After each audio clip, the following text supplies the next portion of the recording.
Welcome to Chrononaut, your portal to the world of gaming time travel. Today we're diving deep into the annals of video game history to explore a classic that transformed the Castlevania series forever. Join us on this journey as we step back in time to revisit Symphony of Night from 1997, the game that broke away from tradition, introducing RPG elements and paving the way for the Metrovania genre. That's right, we're delving into the iconic Castlevania title that marked a turning point. A game that lets you equip items in both hands, allowed you to play as the enigmatic Alucard, and even had hidden secrets etched into its corridors. So prepare your whip, sharpen your vampire slaying skills, and let's embark on this nostalgic adventure together. Welcome to the world of Castlevania. Here are a few things you might not know. Number 1. Castlevania Symphony of Night made its debut in 97, exactly 100 years after the publication of the original Dracula novel in 1897. I did that math for you. You're welcome. Interestingly, the game's narrative unfolds in the year 1797. That's another 100 years ago. Precisely a century before the events chronicled in Bram Stoker's timeless novel. Number 2. Takayuki Fuji is one of the game's musicians and in no way related to the Fuji mountain in Japan, as far as we know. But he did express his dissatisfaction with the version of the Tragic Prince song featured in the game due to him forgetting to tune his guitar before recording. It's okay, Fuji. We forgive you. Number 3. Koji Ikarashi. Hopefully I pronounced that correctly. The assistant director, programmer, and senior writer expressed his reservations about the Sega Saturn port of the game, which was developed by a separate team at Konami Computer Entertainment Nagoya. In a statement featured in the June 2007 issue of Play magazine, he candidly shared his sentiments when he stated, "I understand why fans who've never played the Saturn version would be interested in those features, but I really don't feel good about them.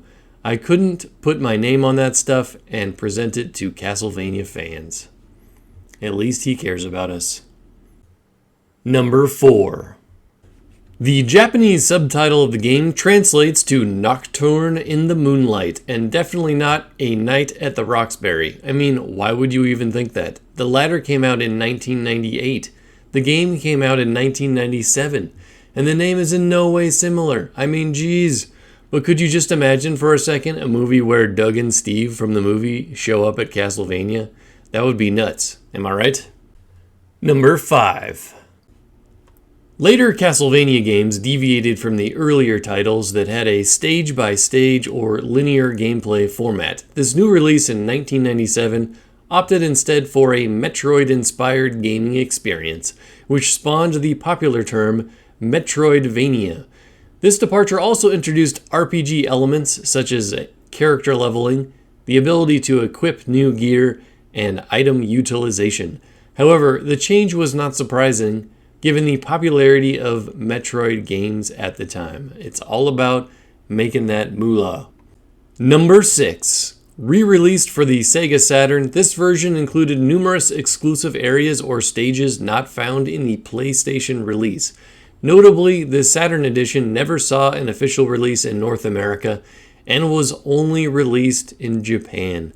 Like so many games that we have to find a way to sneak across the ocean. Number 7. While Alucard's playable role in the game may seem groundbreaking, it's worth noting that he previously appeared as a spiritual companion in Castlevania III Dracula's Curse, which was originally released way back in 1989, when I was 5. Number 8. This game's equipment and item utilization mechanics differed from later Metroidvania entries. Players were required to equip items before use, and equipment could be wielded in either hand, offering diverse combinations like a sword and shield, two swords, or dual shields. This distinctive feature was not replicated in subsequent Castlevania installments. Number 9. It's worth highlighting the fact that Adrian Tepes' last name is actually pronounced Sepish according to the YouTubes, and it translates to impaler in Romanian, a reference to Count Vlad Dracul, also known as Vlad Sepish or Vlad the Impaler. Bram Stoker drew inspiration from Vlad for the character of Count Dracula. It's also important to remember that it's never too late to follow your dreams. Vlad the Impaler didn't even start impaling people until his mid-30s. I'm in my late 30s, but there's still time to follow your dreams. Number 10. This game marked the Castlevania series' first foray into the realm of 32-bit gaming. Eat your heart out, Gen Z. We were there before you even knew what bits were or where to find them. Actually, I still don't know what bits are. I know my grandfather once offered to pay me 2 bits to get him a beer. Oh wait, Google says it's a quarter? Then something about England and small coins? Anyways, on to number 11. As an intriguing nod to both the game's CD format and its iconic antagonist Count Dracula, players can spot a circular engraving with the initials CD in the corridors connecting the stages.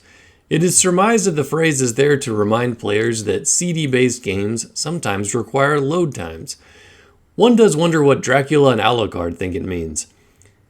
Like, they can actually see it right there on the screen, right? I mean, it's part of the game, so it seems a bit weird. Personally, I think we should go back to CD load times. I need a vampire's lifespan to deal with online gaming. Why are you downloading all your games, Gen Z? You are ruining it for the rest of us. Uncle Millennial needs to be able to pop in a new game without downloading 100 gigs of data and just start playing one time before he dies. Hopefully many decades from now. But anyways, let's move on to the next one. Number 12. In the original PlayStation version of the game, a glitch enables players to access a typically inaccessible area with a weird save point. In contrast, in the Saturn port, this area can be opened through regular means and serves as the entrance to an exclusive Saturn-only location. Additionally, Richard Belmont initially possessed a set of moves including a taunt, a low kick, and a spinning kick, which were temporarily removed but later reintroduced. As our journey through the world of Castlevania Symphony of the Night comes to a close, we hope you've enjoyed this nostalgic ride into the realm of classic gaming. This iconic title not only revolutionized the Castlevania series, but also left an indelible mark on the gaming landscape as a whole. If you're as passionate about gaming history as we are, be sure to subscribe to Chrononaut for more exciting trips down memory lane and in-depth explorations of timeless classics. Until next time, fellow time travelers, may your gaming adventures continue to be epic, and may you always find the hidden treasures within the pixels of the past. Stay tuned for more exciting chronicles from our world of gaming.